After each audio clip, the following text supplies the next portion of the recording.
Assalamualaikum warahmatullahi wabarakatuh. Selamat datang kembali di channel Hikmah Misteri. Dan tentunya masih bersama saya Mas Nara. Apa kabar kalian semua? Semoga selalu baik-baik saja, sehat badannya, dilimpahkan rezekinya, dan dihindarkan dari segala mara bahaya. Amin. Di kesempatan kali ini saya akan menceritakan sebuah cerita horor dengan judul Arwah Tanpa Wajah. Melanjutkan dari part kemarin.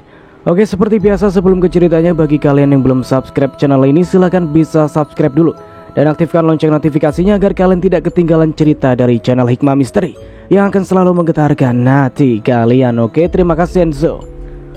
Get ready to be haunted.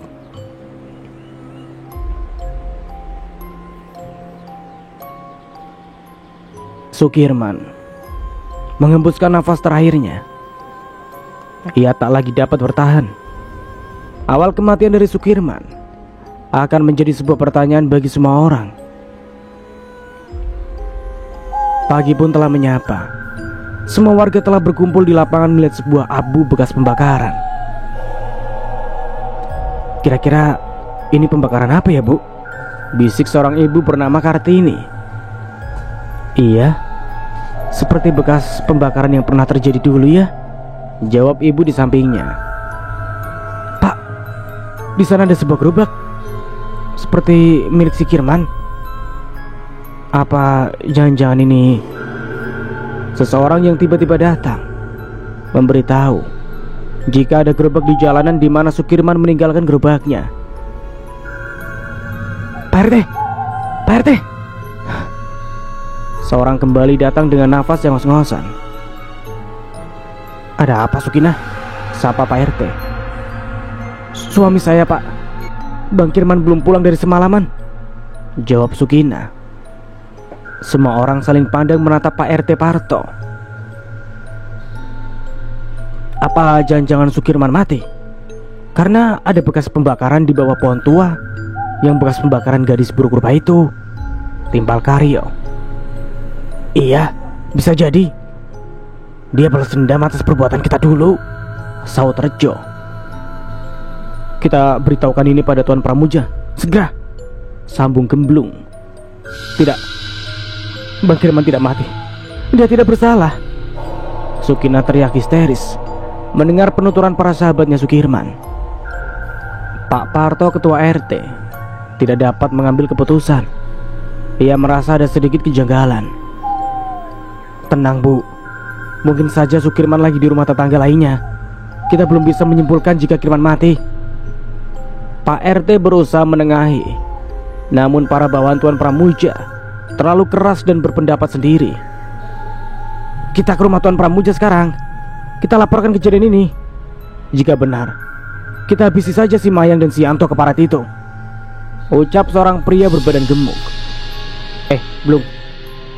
Menurutmu apa benar si Naimah bangkit? Ini kan sudah 5 tahun kematiannya, tanya Rejo. Bisa saja, Jo. Mungkin dia menunggu waktu yang tepat. Mungkin juga si Mayang sama si Yanto pelakunya. Nah, bisa jadi itu. Ya sudah, kita ke rumah Tuan sekarang. Mereka pun meninggalkan keramaian di lapangan untuk segera menemui tuannya. Di sisi lain, Sukina masih menangis, merasakan terjadi sesuatu pada suaminya. Bang, pulanglah Bang. Kina tidak akan memarahi Abang lagi. Sukina menangis terseduh. Ia merasa menyesal karena selalu memarahi Sukirman jika pulang ke rumah dalam keadaan dagangan yang masih penuh. Sabar nah, kita cari tahu semuanya. Yang tenang, ujar seorang ibu berusaha membuat Sukina tenang.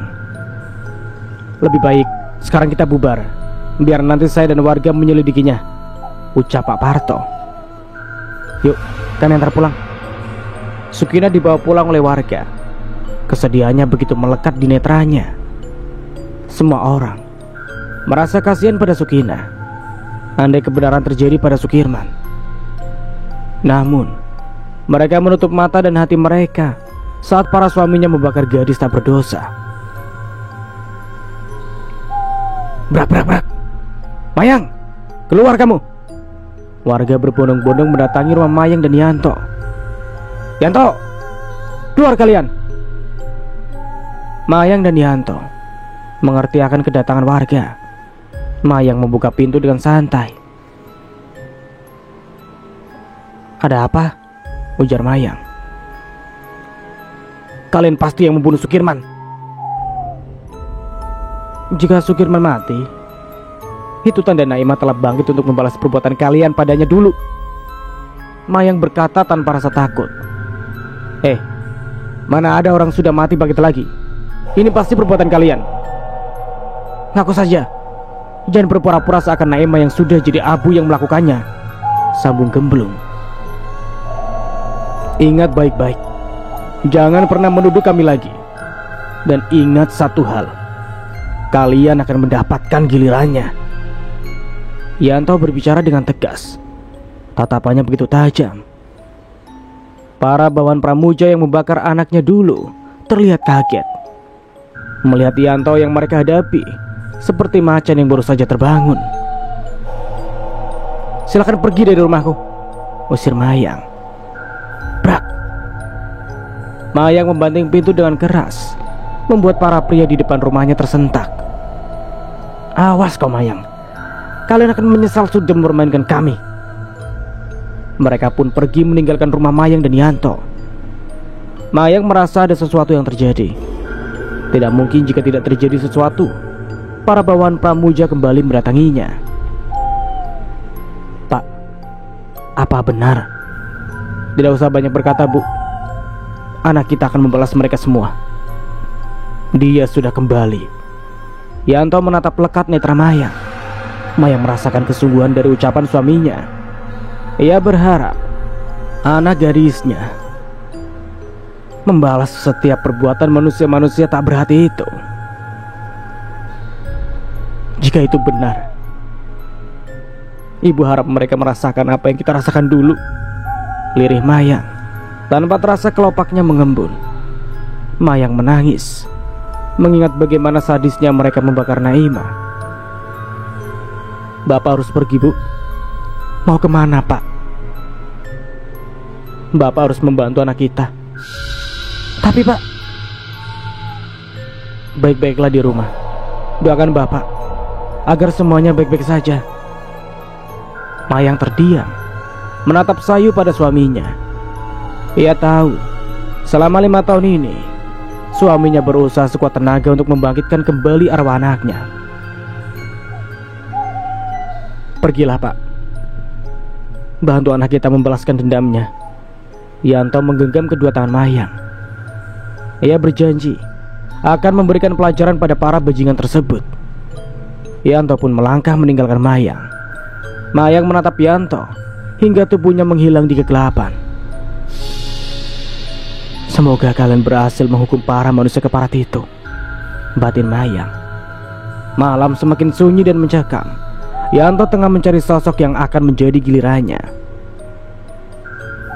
Sial si Rejo, masa dia nyuruh pulang sendirian? Mana udah sepi, sudah tengah malam lagi. Terdengar suara seseorang tengah menggerutu, membuat Yanto menyunggingkan senyum kemenangan. "Ini giliranmu." Yanto menutup mata dengan kedua mulut yang terus berkomat kamit. Setelah beberapa menit, terlihat kepulan asap hitam mendekati Yanto. "Balaskan dendammu," lirih Yanto pada sosok menyeramkan di hadapannya. Dengan bulir bening yang hampir membasahi kedua pipinya, namun Yanto dengan cepat menyekanya dengan kasar. Kepulan asap hitam itu pun menjauh dan mulai melakukan aksinya.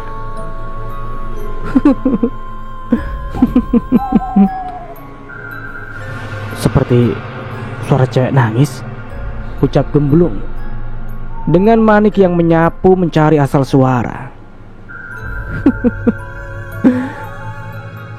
Gemblung terus mencari. Ia mencoba menerangi setiap sudut yang ia lihat dengan penerangan dari senter minimnya. Loh, seperti perempuan. Ia melihat sosok perempuan yang tengah duduk dengan wajah yang ditenggelamkan pada lutut. "Neng, kenapa menangis di sini?" Gemblung menepuk pundak wanita tersebut. Namun tidak ada jawaban. Hanya suara tangis yang semakin menyayat hati. "Neng." Lagi-lagi Gemblung memanggil sosok wanita di hadapannya. "Kok diam aja, Neng? Apa lagi kabur dari rumah ya?" tanya Gemblung yang masih tidak mendapat jawaban. "Abang antar pulang yuk. Ini sudah malam. Bahaya." Gemblung mencoba meraih kembali pundak wanita tersebut. Namun matanya membelalak saat sosok tersebut telah mendongakkan kepala di hadapannya. Dia tidak dapat membuka mulutnya. Jantungnya seakan berdebar lebih cepat dan seakan loncat dari tempatnya. Naimah?" lirihnya. "Apa kabar, Bang?" Dengan wajah yang dilenggok-lenggokkan semakin membuat Gemblung gemetar. Ini pasti mimpi," ujar Gemblung sambil menepuk-nepuk kedua pipinya. Ini tidak mungkin." Gemblung kembali menatap sosok di hadapannya. Wajah yang penuh luka bakar dengan kulit mengelupas membuat perut Gemblung seakan diaduk. Ditambah bau amis darah dan bau busuk menyengat di indera penciumannya. "Ini giliranmu, Bang." Gemblung menggelengkan kepala, merasa tak percaya dengan sosok di hadapannya. "Tidak, kamu sudah mati, Naimah." Gemblung terkacir-kacir lari. Namun karena dirinya memiliki badan gemuk, langkahnya seakan terhalang dan berjarak. "Abang, temani aku, Bang." Suara Naimah yang terus mengejar Gemblung membuatnya semakin ketakutan. Gemblung lari tanpa arah dan tujuan. Ia terus berlari menghindari sosok yang amat menyeramkan dan berusaha lolos darinya. Ini tidak mungkin," ujar Gemblung dengan suara yang ngos-ngosan. "Kenapa tidak mungkin, Bang? Abang Kirman sudah menunggu abang di sana." Gemblung menelan salivanya. Ia sudah berusaha lari dan menghindar. Namun rupanya sosok Naimah berhasil menemukannya. Dengan peluh yang bercucuran, Gemblung berusaha menengok pada asal suara. Dia kembali berlari setelah menatap sosok yang tengah menghadapnya. Tolong! Bersiaplah, ini giliranmu untuk mati," pekik sosok Naimah. Ia kembali mengejar Gemblung dan segera menghadangnya. Bruk! Gemblung tersungkur karena bertatap dengan sosok mengerikan. "Kau tidak akan bisa lari. Kau harus merasakan akibat dari perbuatanmu," serunya sambil mencekik leher Gemblung. Ampun, maafkan saya, Nai." Terkutuk. Bruk! Gemblung dilemparkan pada sebuah pohon jati besar. Kepalanya yang terbentur dan pohon mengeluarkan darah segar. Suara arangan kembali terdengar dari pria tersebut. Sosok Naimah yang telah berada di hadapannya menginjak perutnya. "Manusia terkutuk, biadab. Kalian akan mendapatkan balasan dari apa yang kalian lakukan." Sentak sosok Naimah dengan wajah yang menyeringai. Tatapannya tajam, membuat Gemblung semakin merasa ketakutan. Ampun. Tidak ada ampun bagi manusia laknat sepertimu."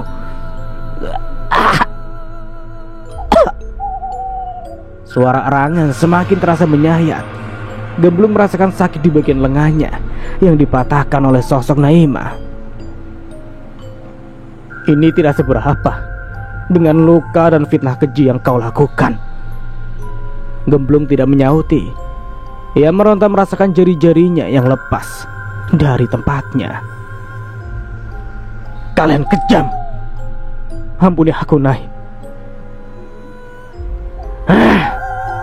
Naimah kembali mencengkram leher Gemblung. Rintihan meminta ampun darinya seakan nyanyian bagi Naimah.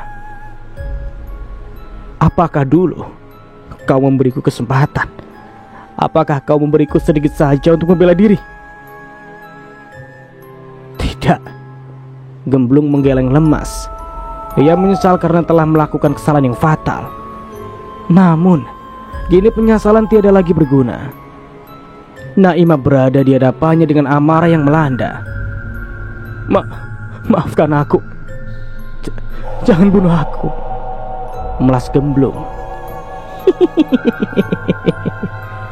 Suara tawa menggema di lahan yang sunyi dan mencekam.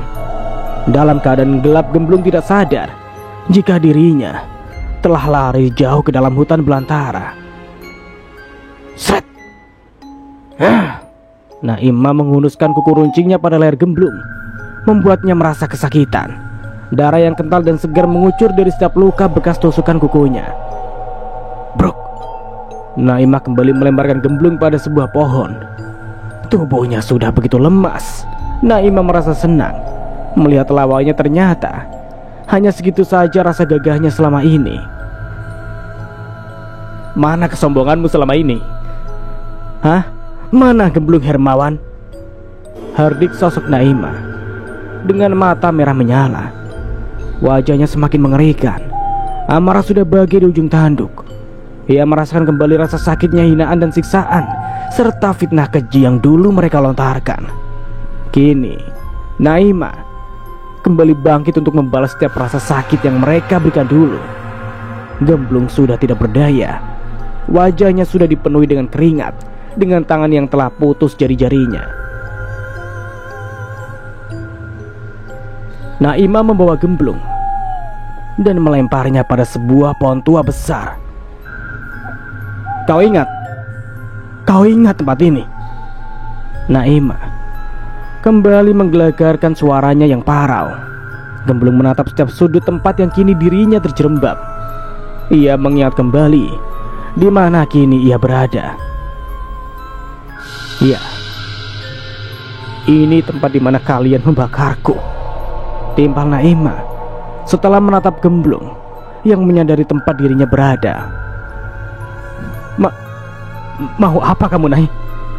Gemblung semakin gemetar. Tubuhnya bergetar hebat. Peluh dan keringat bercucuran.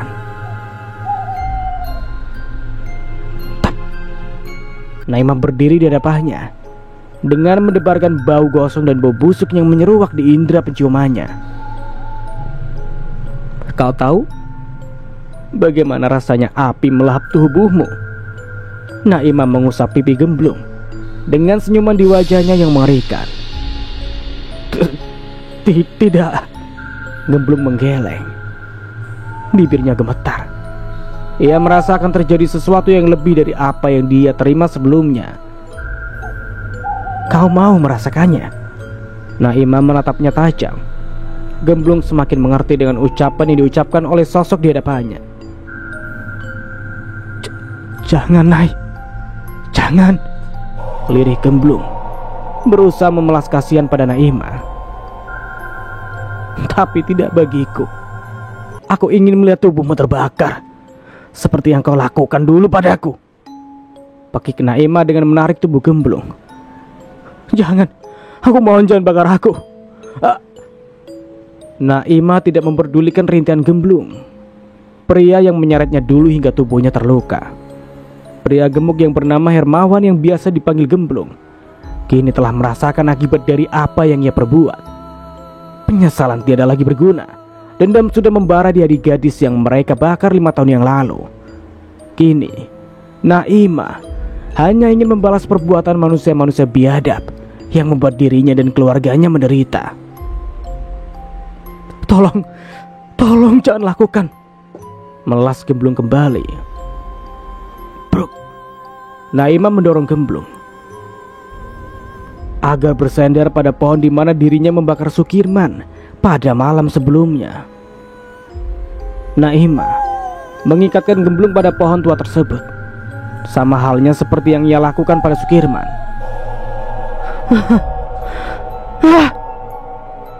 Gemblung meronta, merasakan tubuhnya yang seakan terbakar.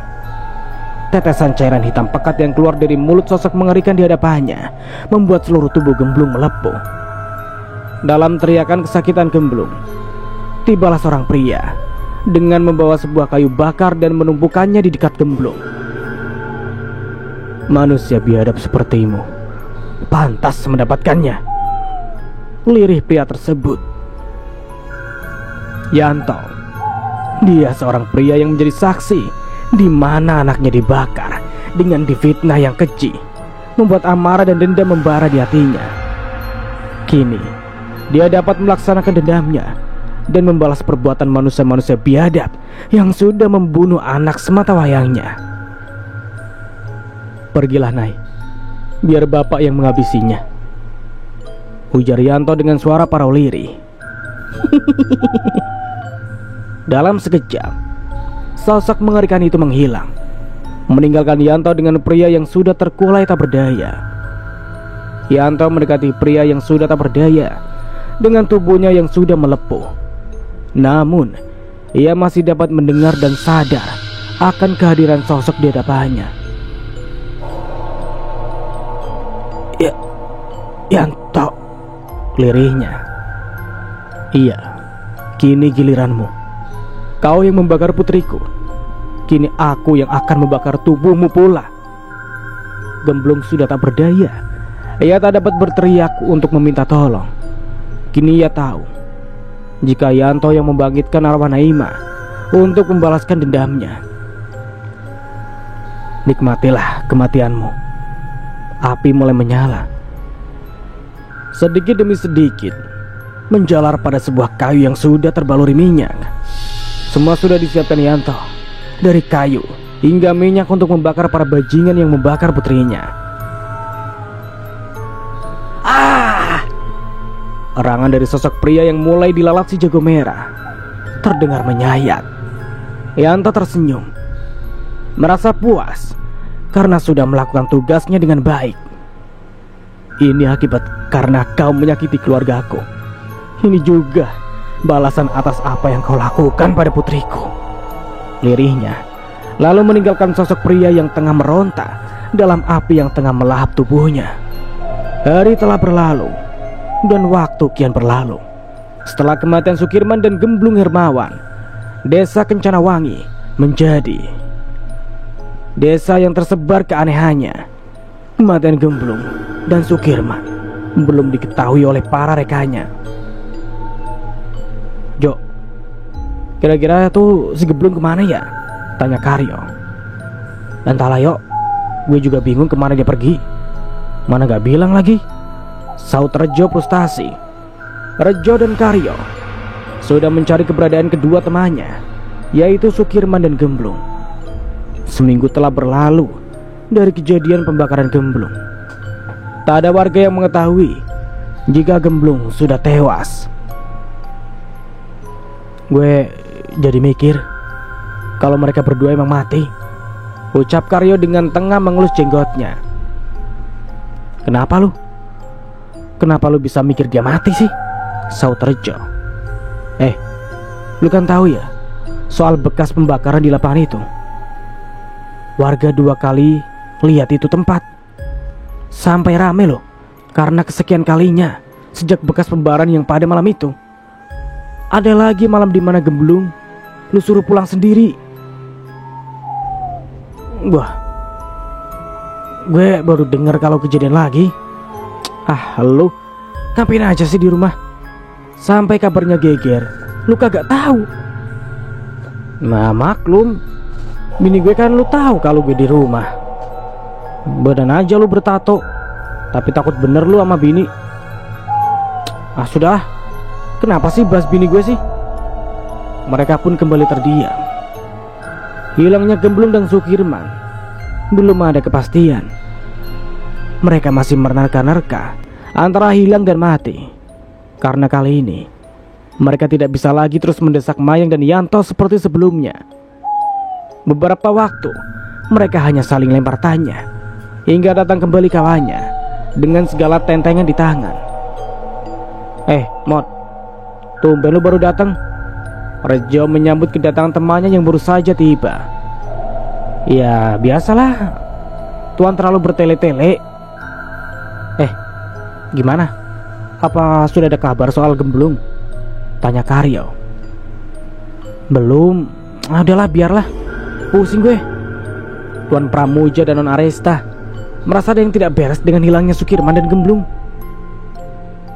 Ya malah gue terus yang kena omel, sambung Kemot. BTW, lu bawa apaan tuh? Banyak amat? Tanya Rejo. Ya biasalah, kita happy. Mereka pun mengerti dengan apa yang dikatakan Kemot. Hingga akhirnya Rejo dan Karyo pun mengikuti ajakan Kemot.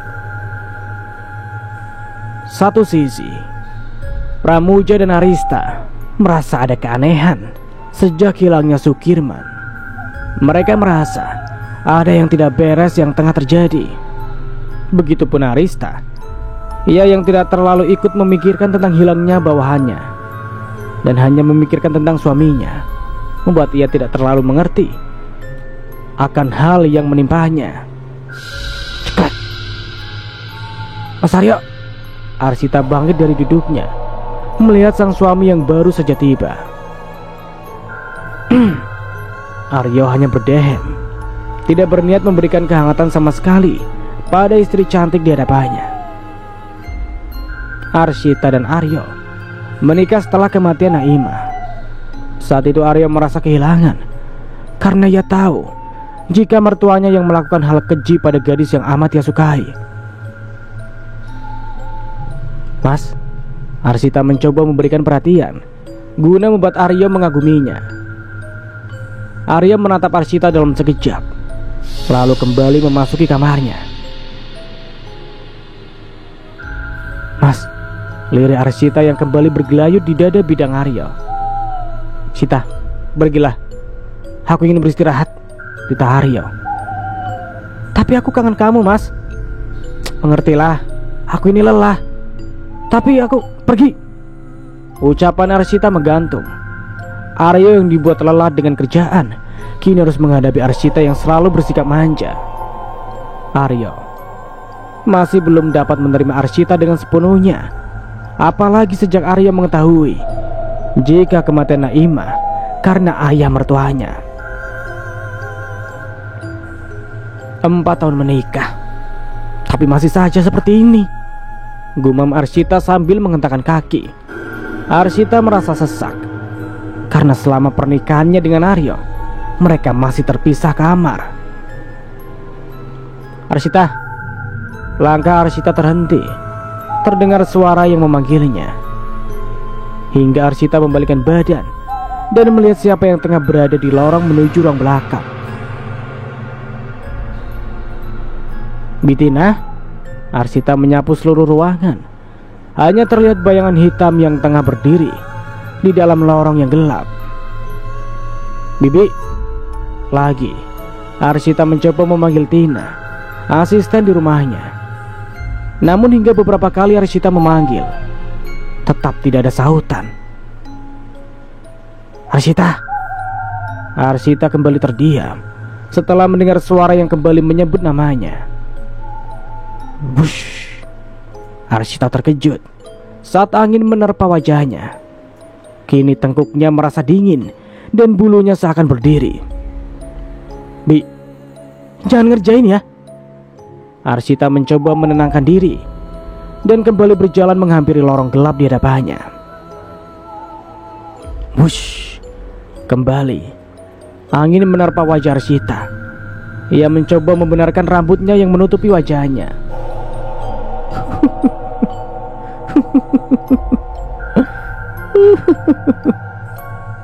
Arsita kembali diam sejenak. Telinganya sayu mendengar suara wanita yang sedang menangis. Bitina. Arsita mengeraskan suaranya, berharap Tina yang sedang menangis dan menyahuti panggilannya. Tangis itu semakin terdengar menyayat, seakan membuat telinga Arsita merasa ngilu mendengarnya. Bi, kamu kenapa sih?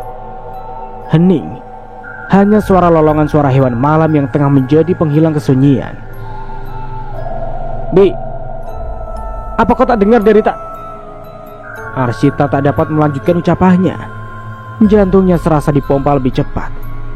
Detaknya semakin terasa lebih hebat dan seakan loncat dari tempatnya. Mata Arshita membulat seketika dengan debaran di dada yang semakin melanda. Naimah? Arshita terkejut melihat sosok di hadapannya.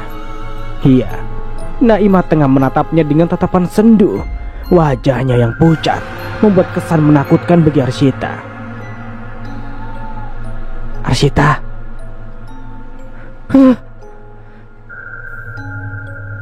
Arshita, hei. Aryo menautkan alis melihat Arshita yang terlihat pucat dengan tubuh yang gemetar. Arshita, ini aku, Aryo. Arshita membenamkan wajahnya pada kedua tangan dengan kaki yang terus gemetar. Pergi kamu Naimah. Kamu sudah mati. Kamu kenapa? Aryo semakin dibuat bingung dengan sikap Arshita. Arshita yang menangis dengan menyebut nama Naimah membuat Aryo bertanya-tanya. Mas? Arshita membuka kedua tangannya. Terlihat Aryo yang tengah berdiri menatap heran padanya. Arshita yang terus celingak-celinguk membuat Aryo semakin penasaran. Ngapain di sini malam-malam? Tanya Aryo. Tadi aku. Kenapa? Melihat ini kah? Arshita kembali diam dengan wajah yang semakin memucat. Kakinya melemas, seakan tak bisa lagi menopang bobot tubuhnya. Dalam hitungan detik, pandangannya pun gelap. Arshita, Arshita mengerjap di saat pipinya merasakan sebuah tepukan. Dengan lemas, Arshita membuka matanya dan melihat Aryo yang tengah menatapnya. Untuk apa tidur di sini? Tanyanya.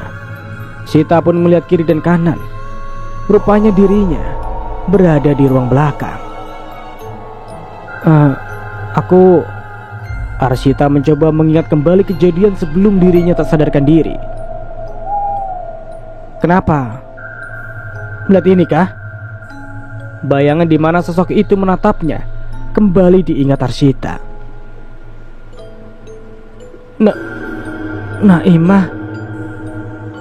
Naimah? Ulang Aryo. Arshita kembali menunduk. Wajahnya terus bercucuran peluh. Apa kau sakit? Arshita dengan cepat menggeleng dan meminta Aryo mengantarkannya ke kamar. Antar aku ke kamar, Mas, pintanya sambil mencoba berdiri. Aryo mencoba membantu istrinya. Meski selama menikah, ia hanya berbicara seperlunya saja. Bahkan sama sekali Aryo belum menyentuh Arshita. Aryo mengantar Arshita ke kamarnya. Setelah itu, ia kembali ke kamarnya meninggalkan Arshita yang masih dalam syok. Namun Aryo tidak mengetahui apa yang terjadi pada Arshita, sehingga tidak memikirkan hal apapun tentangnya. Setelah berada di dalam kamarnya, Aryo merasa terganggu oleh ucapan Arshita. Naimah. Aryo terus mengulang ucapan Arshita dengan hati yang dipenuhi oleh penasaran. Kenapa Arshita menyebut nama Naimah ya? Setelah sekian lamanya, gumam Aryo. Aryo bergeming. Telinganya menangkap suara tangisan perempuan. Siapa malam-malam begini yang menangis? Lirihnya. Push. Angin tertiup sangat kencang, membuat gorden di kamarnya terhembing dan menyingkap, membuat suasana luar terlihat. Siapa malam-malam begini di halaman rumah orang? Serunya lagi. Aryo melihat sosok perempuan yang tengah berdiri di bawah pohon bonsai di halaman rumahnya. Ia mendekati jendelanya dan memperjelas penglihatannya. Siapa ya dia? Dari bentuk tubuhnya sih seperti tidak asing, bisik Aryo dengan mata yang terus melihat pada sosok perempuan tersebut.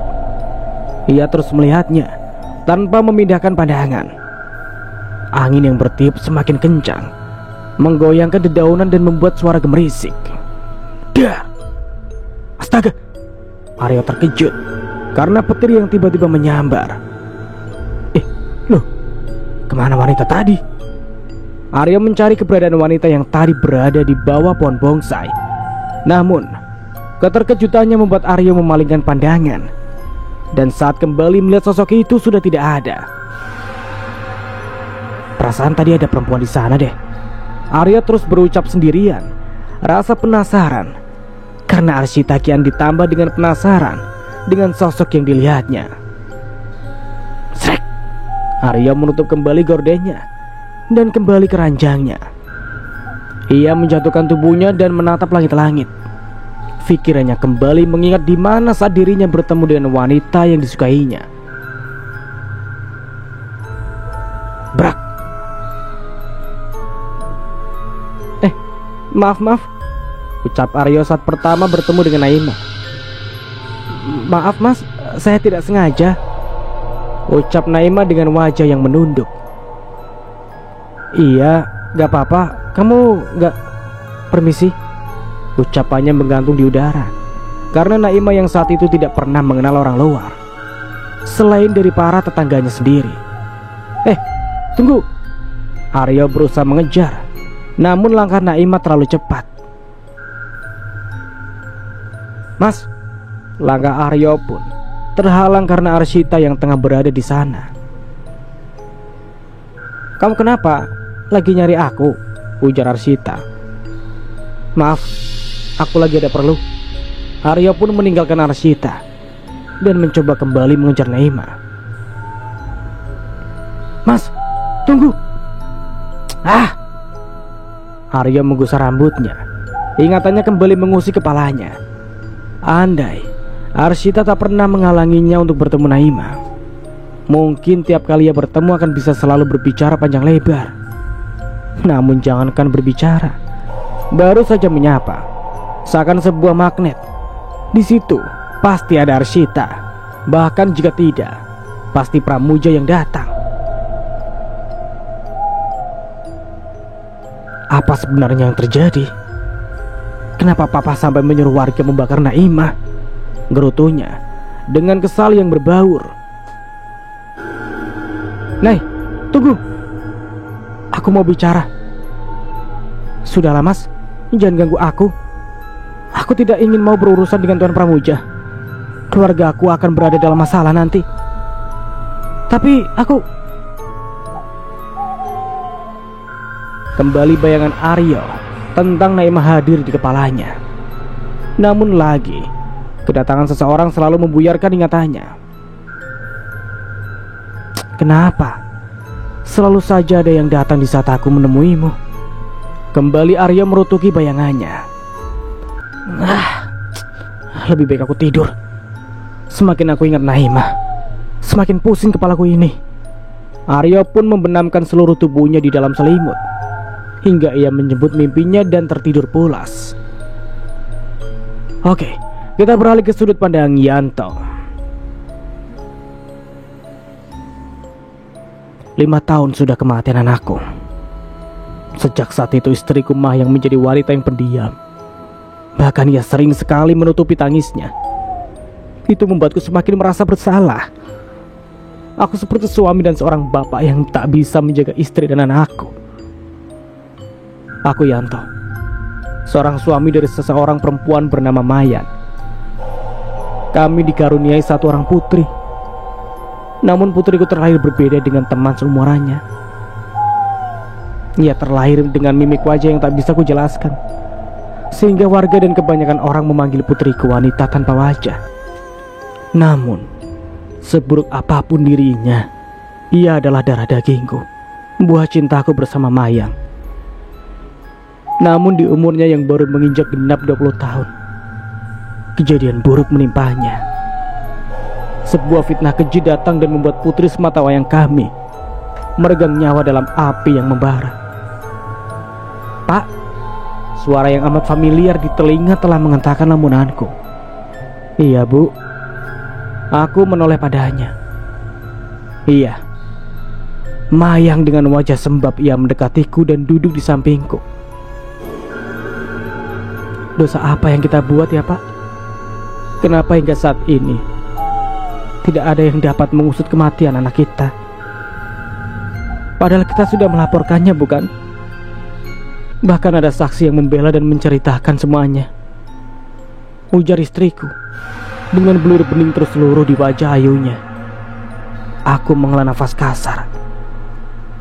Entah harus bagaimana lagi aku menghadapi sikapnya. Sudah ku jelaskan jika waktu untuk menuntut para bajingan itu akan tiba. Bu, harus berapa kali Bapak katakan, tidak akan ada yang mengusut tuntas semuanya. Itu karena uang, dan kita tidak memiliki itu. Namun percayalah, sebentar lagi kita akan membalas semua para laknat itu. Jelasku dengan Manik yang terus menatap Manik Mayang. Selama 5 tahun ini, kulihat penderitaan dan kekecewaan dalam di hatinya. Aku bisa merasakan dengan menatap Maniknya yang bagiku selalu membuat teduh. Tapi kapan, Pak? Kenapa mereka masih bebas berkeliaran setelah mereka menghabisi anak kita? Istriku semakin terseduh, semakin membuat hatiku teriris. Tunggu, hanya 1 malam kita akan mendengar kabar yang tidak pernah akan kita sangka. Mayang menghentikan isaknya. Ia menatapku nanar. Ada sebuah pertanyaan di dalamnya. Percayalah, mereka akan mendapatkan balasan lebih sakit dari apa yang putri kita rasakan. Timpalku lagi. Mayang pun mendekapku dengan tangisan yang kembali pecah. Ibu percaya Bapak akan melakukannya. Kupeluk erat tubuh ringkih istriku yang selama 5 tahun ini juga tubuh istriku menurun drastis. Ia dulu amat cantik, kini berubah. Namun bagiku ia tetap istriku sampai kapanpun. Karena rupa bagiku tidak menjadikan sebuah alasan untuk memudarkan perasaan. Dan begitulah takdir, sehingga aku pun memiliki anak yang ditakdirkan berbeda. Malam yang kutunggu telah tiba. Seperti janjiku pada Mayang, malam ini, di mana malam kelima purnama, bagiku agar bisa membangkitkan arwah anak gadisku. Kulirik jam telah menunjukkan pukul 12 malam, dan kulihat Mayang tengah tertidur dengan pulas. Sejak sore ia terus bertanya apa yang akan aku lakukan. Namun aku tak bisa memberi jawaban sebelum semua aku lakukan dan ada pembuktian. Pak, apa yang akan Bapak lakukan? Semalaman Bapak bilang, udah, Ibu istirahat saja, tidak usah banyak pikiran, biar Bapak usahakan sendiri. Tidak perlu Ibu tanyakan. Apapun yang akan Bapak lakukan, semua akan Ibu lihat dengan sendiri. Ku simpan jariku di bibirnya yang memucat saat ia bertanya sore tadi. Biarlah, ia tak perlu tahu apa yang akan aku lakukan. Aku pergi tanpa sepengetahuan Mayang. Ku bawa semua yang sudah kusiapkan. Untungnya, aku sudah menyiapkan semuanya dari jauh-jauh hari. Kini hanya tinggal melakukan semuanya agar ritualku berjalan lancar. Setelah beberapa waktu aku berjalan, menyusuri jalanan sepi dan sunyi, dengan sepanjang jalanan yang dipenuhi pohon jati yang rindang. Akhirnya aku sampai di sebuah gubuk di tengah hutan. Ku buka pintu. Dengan mata menelisik melihat keadaan sudah berada dalam keadaan aman. Ini waktunya, Nay, lirihku. Dengan kaki melangkah menuju sebuah dipan dan sebuah kayu yang berisikan abu jasad dari Naimah. Aku duduk dengan semua sajian yang sudah kusediakan. Kukatupkan kedua tangan dan mulai membaca mantra. Selama beberapa menit, kurasakan hawa yang mulai berbeda. Tiupan angin menerpa wajah. Kufokuskan agar ritual ini segera selesai dan dapat membalaskan semuanya. Brak! Ku buka mata setelah selesai membaca mantra. Suara benda jatuh membuatku menoleh. Seketika mataku membulat sempurna, menatap sosok yang berada di sampingku. Wajah yang memucat membuatku tak sadar jika telaga ini telah tumpah. Naimah! Aku berdiri, menghampiri sosok yang tengah berdiri meski dengan kaki yang mengambang. Kulihat wajahnya yang pucat pasi, tergambar kesedihan di sana, Sejuta luka dapat aku lihat dari sorot matanya yang sendu. Naimah, lirihku dengan suara parau karena tangis yang tak dapat lagi aku tahan. Benarkah ini kamu, Nai? Naimah tidak menjawab. Ia hanya menganggukkan kepala tanda mengiyakan pertanyaanku. Bapak janji, Bapak akan membantu kamu membalas perbuatan para bajingan itu. Ku seka butiran yang terus meluruh. Ku tatap wajah yang terus menunduk tanpa mau melihatku itu. Mereka harus mati. Mereka akan mati. Pekiknya menatap tajam manikku. Aku yang terkejut spontan melangkah menjauhinya. Matanya merah menyala dengan wajah yang berubah. Bau seperti daging panggang tercium, bercampur dengan bau busuk dan bau amis. Aku menutup hidung dengan kerah bajuku. Kulihat wajah Naimah berubah menyeramkan. Ia sangat mengerikan, dengan tubuh dan kulitnya yang mengelupas, mata yang merah menyala, dan bibirnya yang sobek hingga ke telinga. Semengerikan inikah sekarang kamu, Nai? Bibirku bergetar melihat sosok Naimah yang berubah menjadi sosok yang amat mengerikan. Suara tawa cekikikan terdengar nyaring, membuat bulu kuduku berdiri. Tapi aku tidak takut. Hanya saja aku terkejut dengan sosok yang ia perlihatkan. Balaskan dendammu, Nai. Bunuh mereka semua dengan rasa sakit yang tidak akan pernah dirasakan oleh siapapun. Aku berucap seraya menusuk telapak tanganku. Ku teteskan darahku pada sebuah kemenyan yang tengah mengepulkan asap. Tanpa ragu, ku minum segelas darah cemani dari ayam hitam sebagai tanda keberhasilan ritualku membangunkan arwah anakku. Pagi menyapa. Ku lihat Mayang tengah sibuk dengan kegiatannya di dapur. Meski ia kerap kali menangis, namun ia tak pernah meninggalkan tugasnya. Setiap pagi ia selalu menyiapkan sarapan untukku, bahkan untuk putri kami. Bu, ku usap pucuk kepalanya. Ku sentuh kedua pundaknya. Jangan menangis lagi. Tidak lama lagi kita akan mendengar kematian salah satu bajingan itu. Ku pegang kedua bahu istriku. Ku beritahukan padanya jika akan ada satu kabar yang akan terjadi. Mungkin akan membuatnya sedikit merasa senang setelah mendengar kabar itu nantinya. Kabar apa, Pak? Pokoknya ibu tidak boleh bersedih lagi. Entah itu besok atau lusa, kita akan mendengar kabar baik. Ucapku lagi. Ku peluk tubuh Mayang. Semoga kali ini ia tak lagi bersedih. Karena malam ini aku dan Naimah akan memulai aksi pertama. Bapak mohon, jangan lagi bersedih. Ku usap kedua pipi istriku. Ku kecup keningnya. Mayang adalah segalanya bagiku. Ada kehadirannya seorang anak ataupun tidak, cintaku untuk Mayang amatlah besar. Malam telah menyapa. Waktu sangat cepat berlalu. Aku senang karena malam ini aku akan membantu anakku membalaskan dendamnya. Bu, Bapak keluar ya? Ucapku meminta izin pada Mayang. Kemana, Pak? Ke rumah Pak Dasum, mau meminta uang kerja Bapak. Oh, baiklah, jangan lama-lama ya. Aku pun meninggalkan Mayang dengan sejuta bahagia tersemat di hati. Kembali ku telusuri jalan setapak yang sepi dan sunyi. Alasanku pada Mayang agar tidak menaruh curiga padanya. Jika aku tidak mengatakan kemana akan pergi, ia selalu saja bertanya. Jadi Pak Dasumlah menjadi alasanku malam ini akan pergi ke rumahnya. Kaki ini sampai pada gubuk di mana malam sebelumnya aku kesini. Kembali ritualku lakukan untuk memanggil arwah Naimah. Dengan cepat ku baca mantra pemanggil arwah. Ku pejamkan mata hingga angin bertiup sedikit kencang. Seperti sebelumnya, ia akan datang dengan memberi isyarat pada sebuah suara. Ku lihat Naimah telah berdiri di samping dengan wajah aslinya. Lakukan tugas pertamamu.